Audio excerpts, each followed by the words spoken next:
Hi welcome back to AC academy. First of all ఈ set 2024 అయితే మనం హ్యాపీగా క్లోజ్ చేసుకోవడం జరిగింది. సో మన వరకు ఎంతవరకు వీలైతే అంతవరకు సపోర్ట్ అయితే చేయడం జరిగింది అందరికీ. సో స్టూడెంట్ కూడా చాలా మంది మెసేజ్ పెడుతున్నారు, సార్ బాగా రాసినాం సార్, చాలా బాగా రాసినాము, అంటే ఏదైతే ఎక్స్పెక్ట్ చేసామో దానికంటే బాగా రాసినాము, ఎక్కువ రిపీటెడ్ క్వశ్చన్స్ వచ్చినాయని చెప్పి మెసేజ్ చేయడం జరుగుతుంది. సో దానివల్ల ఇంకా హ్యాపీగా ఫీల్ కావాల్సి వస్తుంది మేము, ఎందుకంటే ఏదైతే మేము సపోర్ట్ చేసాం దానివల్ల మీకు యూజ్ అయింది అనుకోండి, అది మీకు దాంతోపాటు మాకు కూడా చాలా హ్యాపీ ఇస్తుంది కాబట్టి. సో ఓకే, ఓవరాల్గా మనం చూస్తే కనుక ఈ సెట్ రివ్యూ చూస్తే కనుక టోటల్గా తీసుకుంటే మనకి 37,767 మంది అయితే కనుక ఎగ్జామ్కి అప్లై చేయడం జరిగింది, ఏపీ అండ్ టీఎస్కి రెండు సంబంధించి ఈ సెట్కి. దాంట్లో 36,369 మంది మాత్రమే ఎగ్జామ్కి రాసినారు, అంటే 96.3% మాత్రమే అటెండెన్స్ వచ్చింది. అంటే ఇక్కడ 36,000 కదా, అంటే దాని మీనింగ్ ఏమి, 18,000 అనుకోవచ్చు మనం రఫ్గా ఏపీ తెలంగాణ తీసుకుంటే. అంటే మనం కోర్ వైజ్గా తీసుకుంటే, అంటే బ్రాంచ్ వైజ్గా తీసుకుంటే ఇంకా యావరేజ్ కింద మనం అనుకున్నట్లు 2,000 to 3,000 అంతకంటే ఎక్కువ మంది ఉండరు, ఓకే, బ్రాంచ్ వైజ్గా తీసుకుంటే.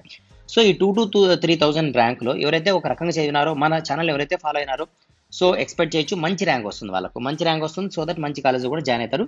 నో వరీస్, ఎందుకంటే మనకు మ్యాక్సిమం వరకు రిపీటెడ్ క్వశ్చన్స్, ఎక్స్పెక్టెడ్ క్వశ్చన్స్ మనం చెప్పుకోవడం జరిగింది.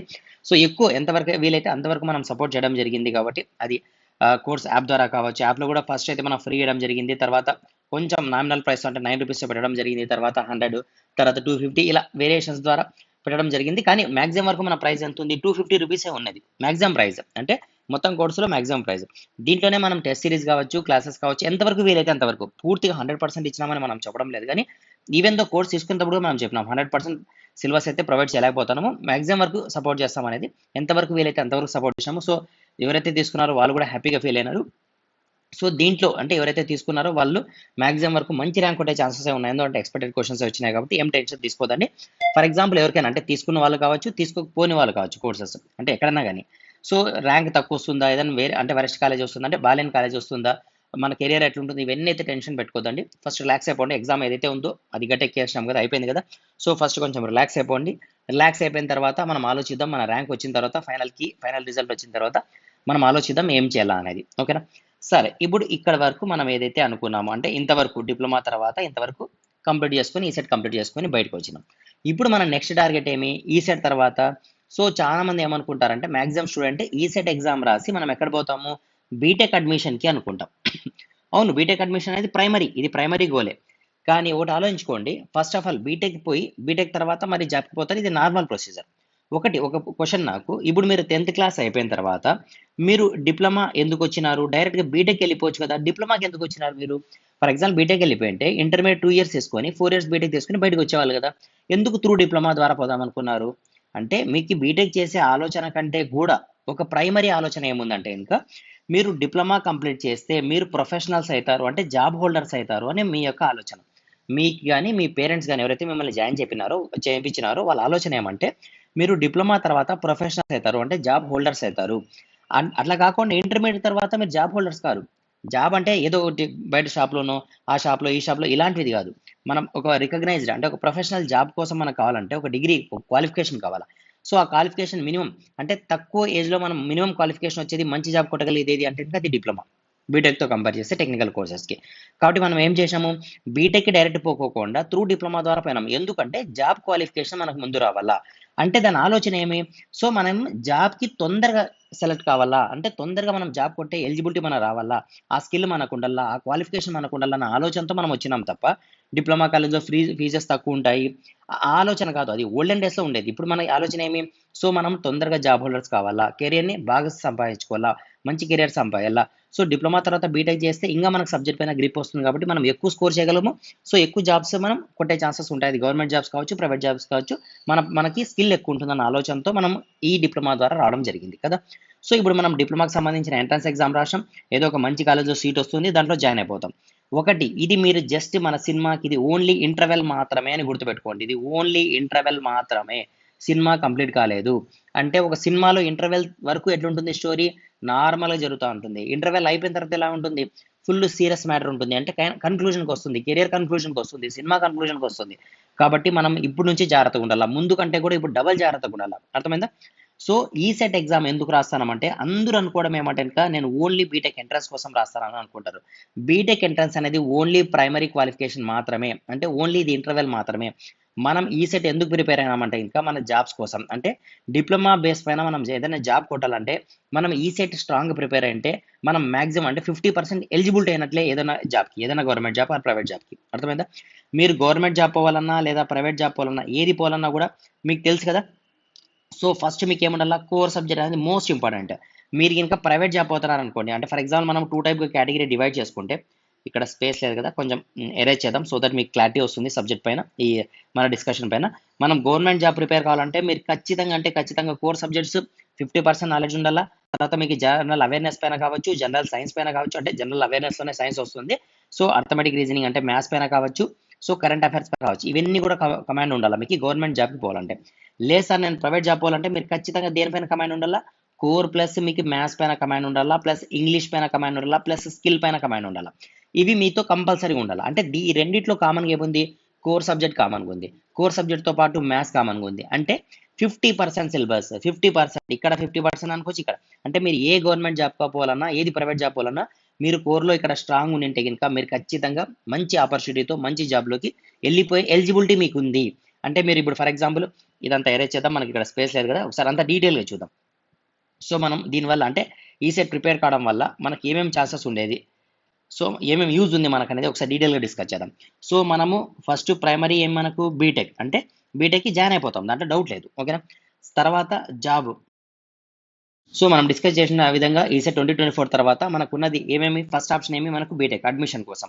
అంటే బీటెక్ జాయిన్ అయిన తర్వాత మనం కావాలంటే, అంటే for example direct BTech second ఇయర్లో పోతాం కదా, మీరు సెకండ్ ఇయర్ పోయిన తర్వాత కూడా ఏదైనా జాబ్ నోటిఫికేషన్ పడితే ఇమీడియట్గా మనం అప్లై చేయాలా, దాన్ని మనం ప్రిపేర్ కావాలా, ఎగ్జామ్ రాయాలా. వీలైతే మనం సెలెక్ట్ అయిపోయినాం అనుకోండి, నో ప్రాబ్లం, మనం సెలెక్ట్ అయిన తర్వాత కావాలంటే మరి బీటెక్ని కంటిన్యూ చేయొచ్చు కదా. సో మనం బీటెక్ అయిపోయిన తర్వాత జాబ్ చేయాల్సిన పని లేదు, మనకున్న అడ్వాంటేజ్ అది డిప్లొమా చదివిన వాళ్ళు. కాబట్టి మీరు ఇమీడియట్గా బీటెక్ జాయిన్ అయిపోయిన తర్వాత మీరు ప్యారలల్గా జాబ్ కోసమే మీరు ప్రిపేర్ కావాలా. జాబ్ అంటే నాకు గవర్నమెంట్ జాబ్ ఇంట్రెస్ట్ సార్, నాకు ప్రైవేట్ జాబ్ ఇంట్రెస్ట్ సార్, ఏదన్నా ఇంట్రెస్ట్ ఉండండి, జాబ్ మాత్రం ప్రైమరీ. మనం ఎందుకు చదువుతున్నాము, జాబ్ కోసమే కదా. సో జాబ్ కోసం చదివేటప్పుడు మన గవర్నమెంట్ జాబ్ తీసుకుంటే మీరు ఏమేమి ప్రిపేర్ కావాలా, కోర్ సబ్జెక్ట్ ప్రిపేర్ కావాలా, జనరల్ అవేర్నెస్ ప్రిపేర్ కావాలా, కరెంట్ అఫైర్స్ ప్లస్ మ్యాథ్స్ అంటే అర్థమెటిక్ రీజనింగ్. అదేవిధంగా ప్రైవేట్ జాబ్ అనుకోండి, సో కోర్తో పాటు మీరు మ్యాథ్స్ ఉండాలా, ఇంగ్లీష్ ఉండాలా, టెక్నికల్ స్కిల్స్ ఉండాలి. మీరు ఏ బ్రాంచ్ అయితే దానికి సంబంధించిన టెక్నికల్ స్కిల్స్ ఇవి మీరు ఏం చేయాలా, మీరు బూస్టప్ చేసుకోవాలా, మిమ్మల్ని మీరు యాడ్ చేసుకుంటూ పోవాలా. ఇప్పుడు ఈ సెట్ ఎగ్జామ్లో మీకు ఏమొస్తుంది, ఓన్లీ కోర్ సబ్జెక్ట్ వస్తుంది. మ్యాథ్స్ అంటే మీరు నేర్చుకోవాల్సినది అర్థమెటిక్ రీజనింగ్, ఇక్కడ ఇంటిగ్రేషన్ డిఫరెన్షియేషన్ మ్యాథ్స్ కాదు, అర్థమైందా. మీతో ఇప్పుడు కోర్ సబ్జెక్ట్ ఉంది, కోర్ సబ్జెక్ట్తో పాటు ఇవి యాడ్ చేసుకుంటూ పోండి. వీలైతే మీరు సెకండ్ ఇయర్లోనే బీటెక్ జాయిన్ అయిన వెంటనే నోటిఫికేషన్ పడింది అనుకోండి, నేను మీకు ఇమీడియట్గా అప్డేట్ చేస్తాను. మీరు ఐసీఈ అకాడమీ అనే యాప్ ఉంది కదా, ఐసీఈ అకాడమీ యాప్, మీరు ఇప్పుడు ఐసీఈ ఈ సెట్లో ఈ వీడియో చూస్తుంటారు, ఐసీఈ అకాడమీలో దాంట్లో కూడా జాయిన్ కండి. దాంట్లో జాయిన్ అయితే మీకు ఏమైనా జాబ్స్ అప్డేట్స్ ఏమైనా ఉన్నా కూడా మీకు అక్కడ తెలుస్తుంది. కాబట్టి దానికి సంబంధించిన ప్రిపరేషన్ ఎలా ప్రిపేర్ కావాలా, దానికి సంబంధించిన కోచింగ్ కావచ్చు, గైడెన్స్ కావచ్చు, అన్ని మన దగ్గర దొరుకుతాయి. కాబట్టి సో మీరు ఈ ఛానల్లో కూడా జాయిన్ కాండి, మీరు యాడ్ చేసుకుంటూ పోండి. అంటే మీకు ఇప్పుడు కోర్ పైన కొంచెం కమాండ్ ఉంది, మీరు గవర్నమెంట్ జాబ్ కొట్టాలనుకోండి, జనరల్ అవేర్నెస్ పైన కమాండ్ పెట్టుకోండి, కరెంట్ అఫైర్స్ పైన, తర్వాత అర్థమెటిక్ రీజనింగ్ పైన కమాండ్ పెట్టుకోండి. ఈ విధంగా మీరు స్కిల్స్ యాడ్ చేసుకుంటూ పోండి. మీకు ఎన్ని నోటిఫికేషన్ వస్తే అన్ని అప్లై చేసుకుంటా ఏదో ఒక దాంట్లో మీరు జాబ్లో సెలెక్ట్ అయిపోవాలా వితిన్ 2-3 ఇయర్స్ లోపల. అంటే వీలైతే మీరు బీటెక్ కంప్లీట్ అయిపోయే లోపల ఏదైనా మంచి జాబ్ కొట్టారనుకోండి, మీ అంత అదృష్టవంతుడు ఇంకొకటి ఉండడు నిజంగా, అంటే ఓకేనా. సో కాబట్టి మన టార్గెట్ అదే విధంగా పెట్టుకుందాం, బీటెక్ కంప్లీట్ అయిపోయే లోపల కంప్లీట్ కావాలా.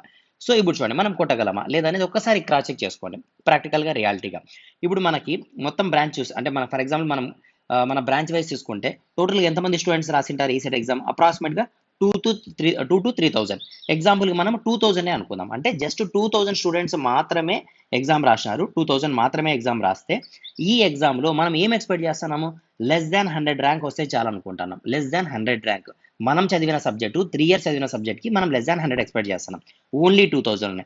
ఏదైనా ఒక ఎగ్జామ్ రాయాలా, మీరు కాంపిటేటివ్ ఎగ్జామ్ రాయాలంటే 2,000 మెంబర్స్ కాదు దాంట్లో ఉండేది, 20,000 అనుకుంటున్నారా, కాదు 2 lakhs మెంబర్స్ ఉంటారు దాంట్లో. 2 lakhs మెంబర్స్ మినిమం అప్లై చేస్తారు. ఏ గవర్నమెంట్ ఎగ్జామ్ రాసినా కూడా, గవర్నమెంట్ ఎగ్జామ్ అయినా కూడా మినిమం అప్లై చేస్తారు. మీరు 2,000లోనే మీరు ఇంకా 100 లోపల రాకపోతే 2 lakhsలో మీరు 100 లోపల ఎలా వస్తారు. పోనీ 100 వేకెన్సీస్ ఉంటాయా, ఉండవు.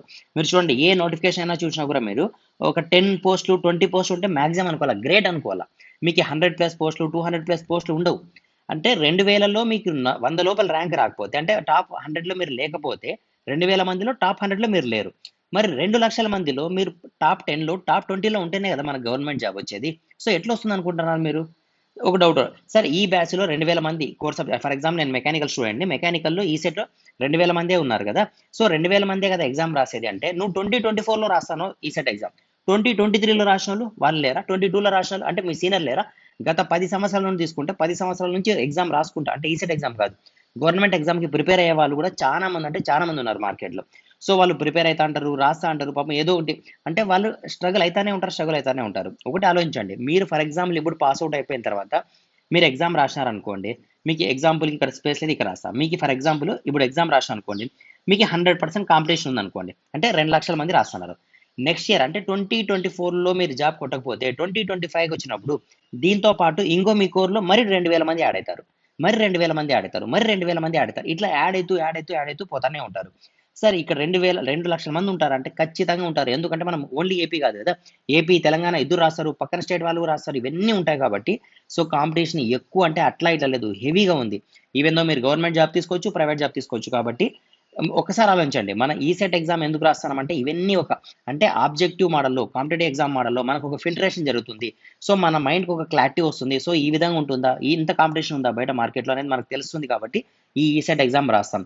ఈసెట్ ఎగ్జామ్ అనేది ప్రైమరీ బీటెక్ అడ్మిషన్‌కి, ఓన్లీ అడ్మిషన్‌కి. మన టార్గెట్ గోల్ ఏమి మంచి జాబ్‌తో బయటికి రావాలి. మంచి జాబ్‌తో బయటికి రావాలంటే మీరు మీ ప్రిపరేషన్ అదే విధంగా ఉండాలి. స్ట్రాంగ్ ప్రిపరేషన్ ఉండాలి. అంతే తప్ప యూట్యూబ్‌లో ఏది అప్‌లోడ్ చేస్తే అది చూసుకుంటా పోతాను. ఎవరి ఛానెల్‌లో ఏది అప్డేట్ చేసినా అది చెక్ చేసుకుంటా పోతాను. ఇప్పుడు ఒకసారి ఆలోచించండి. మీకు ఒక యూట్యూబ్‌ని మీరు సబ్స్క్రైబ్ చేసుకున్నారు. ఆ యూట్యూబ్‌లో 15 మినిట్స్ వీడియో నేను పెట్టింటా. ఇంకో యూట్యూబ్ ఛానెల్‌ని మీరు సబ్స్క్రైబ్ చేసుకున్నారు. ఒక 15 మినిట్స్. ఇంకొకటి 15 ఇట్లా మీరు ఒక 10 ఛానెల్‌లు సబ్స్క్రైబ్ చేసుకొని పెట్టుకుంటే 15 ఇంటూ 10 అంటే 150 మినిట్స్ వరకు మీకు టైం వేస్ట్ అయిపోతుంది కదా! అంటే డైలీ మీరు 2-3 అవర్స్ వీడియో చూసేకే టైం సరిపోతుంది. దాంట్లో ఏం మీకు ఇన్ఫర్మేషన్ ఉంటుందా లేదా పక్కన పెట్టేస్తే జస్ట్ చూసుకుంటూ ఎన్ని రోజులు ఉంటారు? ఒకటి ఆలోచించండి. మీరు బయట కూర్చొని కార్ డ్రైవింగ్ గురించి ఎంతసేపు విన్నా, ఎంతసేపు మాట్లాడినా మీకు కార్ డ్రైవింగ్ రాదు. మీరు కార్ తీసుకొని, స్టీరింగ్ తీసుకొని, మీరు జాగ్రత్తగా నడిపి, బ్రేకేసి ఇవన్నీ తెలుసుకుంటే తప్ప మీకు ఈ కార్ డ్రైవింగ్ రాదు అనేది ఎంతైతే నిజమో, అంతే నిజం. మీరు సబ్జెక్ట్ కూడా అంతే మీరు ప్రాక్టీస్ చేయాలా, రాయాలా, చదవాలా అంతే తప్ప ఏదో మోటివేషన్ ఇప్పుడు ఫర్ ఎగ్జాంపుల్ నోటిఫికేషన్ వస్తాంది అనే వీడియోనే 10 సార్లు చూసుకుంటూ కూర్చుంటే మీకు మోటివేషన్ రాదు. ఒకవేళ మోటివేషన్ వచ్చినా కూడా అది ఈ వీడియో తర్వాత ఇంకో వీడియో చూసిన వెంటనే ఇది వెళ్ళిపోతుంది మోటివేషన్. సో మీరు సెల్ఫ్‌గా మోటివేట్ కాండి. షార్ట్ నోట్స్ ప్రిపేర్ చేసుకోండి. ఎగ్జామ్‌కి అంటే ఒక జాబ్‌కి టార్గెట్ మీ జాబ్ పెట్టుకోండి. సార్ ఏం జాబ్ ఉంటుంది సార్? ఏమేం జాబ్ మీరు మీ బ్రాంచ్ బేస్ చేసుకొని ఆర్ఆర్‌బీ, రైల్వేలో మీరు సెలెక్ట్ కావాలనుకుంటున్నారా? లేదా టెక్నికల్ సైడ్ పోదాం అనుకుంటున్నారా? మీరు ఒక టార్గెట్ పెట్టుకోండి. మీ టార్గెట్ పెట్టుకొని ఫర్ ఎగ్జాంపుల్ మీకు ఇది గోల్ ఉంది. కానీ మాకు అర్థం కావడం లేదు సార్. నేను ఈ బ్రాంచ్ ఫర్ ఎగ్జాంపుల్ నేను మెకానికల్ బ్రాంచ్. నాకు ఏ జాబ్ పోవాలో నాకు టార్గెట్ అర్థం కావడం లేదు. నేను దీంట్లో స్ట్రెంత్ ఉన్నా, దీంట్లో వీక్‌గా ఉన్నాను. నా కోర్ స్ట్రెంత్ ఇది. సో నాకు ఏదైనా సూటబుల్ జాబ్ చెప్పండి. నేను ఎలా ప్రిపేర్ కావాలా? ఏది ప్రిపేర్ కావాలా? గైడెన్స్ ఏంటంటే మీకు ఆలోచన రాలేదనుకోండి మీరు మెసేజ్ పెట్టండి. ఇన్‌స్టిట్యూట్ నంబర్ ఉంది కదా! ఇన్‌స్టిట్యూట్ నంబర్‌కి మెసేజ్ పెట్టండి. 9000025161 నంబర్. ఇన్‌స్టిట్యూట్ నంబర్‌కి మెసేజ్ చేయండి. మెసేజ్ చేసి మీ స్ట్రెంత్, మీ వీక్‌నెస్ దాంట్లో రాయండి. సో దట్ మీకు ఎక్కడైతే యూజ్ అవుతుందో అంటే for example me strength base చేసుకొని మీరు ఏ జాబ్‌కి సూటబుల్ అవుతారో దానికి సంబంధించి ఏమైనా గైడెన్స్ ఉన్నా, అప్డేట్స్ ఉన్నా, ఏమైనా వీడియోస్ ఉన్నా మీకు ఆటోమేటిక్‌గా ఆ గ్రూప్‌లో యాడ్ చేయబడతాయి కాబట్టి ఆ అప్డేట్స్ అన్నీ మీకు వస్తాయి. సో మీ కెరియర్‌ని మీరు ప్లాన్‌గా చదువుకొని ముందుకెళ్ళిపోవచ్చు. బీటెక్ కంప్లీట్ అయిపోయే లోపల మంచి జాబ్‌తో బయటికి రావచ్చు. ఓకేనా? మంచి కాలేజ్‌లో బీటెక్ జాయిన్ కావడం కంటే కూడా అది ఇంపార్టెంటే. దాంతో పాటు మంచి జాబ్ కొట్టి బయటికి రావడం అనేది మోస్ట్ ఇంపార్టెంట్. క్లియర్ కదా! సో దీనిపైన కూడా నేను డీటెయిల్‌గా డిస్కస్ చేసిన ఇంతకుముందు. డీటెయిల్ వీడియో కూడా చేశాను. సో మంచి కాలేజ్ ఒకటే రావడం కాదు. మనం ఆడ ఎలా బిహేవియర్ అనేది మనకు చాలా డిపెండ్ అయి ఉంటుంది కాబట్టి జాగ్రత్తగా ఉండండి. అన్ని ఛానల్స్ అన్‌వాంటెడ్ ఛానల్స్ అన్ని సబ్స్క్రైబ్ చేసుకొని పెట్టుకోవద్దండి. ఈవెన్ దో నేను చెప్పే టాపిక్ కూడా మీకు అన్‌వాంటెడ్ అనిపిస్తే ఇమ్మీడియేట్‌గా సబ్స్క్రైబ్ చేసినా కూడా అన్‌సబ్స్క్రైబ్ చేసేసి పక్కన పెట్టేసేయండి. ఓకేనా? 1 ఆర్ 2 ఛానల్స్‌ని ఫాలో కండి. క్లియర్ కట్‌గా చదవండి. టైం దానిపైన స్పెండ్ చేసినా కూడా అది మనకి నాలెడ్జ్ ఓరియెంటెడ్‌గా ఉండాలా, స్కిల్ ఓరియెంటెడ్‌గానే ఉండాలా. టైం వేస్ట్ చేయకూడదు. జస్ట్ ఇన్ఫర్మేషన్‌ని మాత్రమే పాస్ చేయకూడదు. ఓకే. Thank you.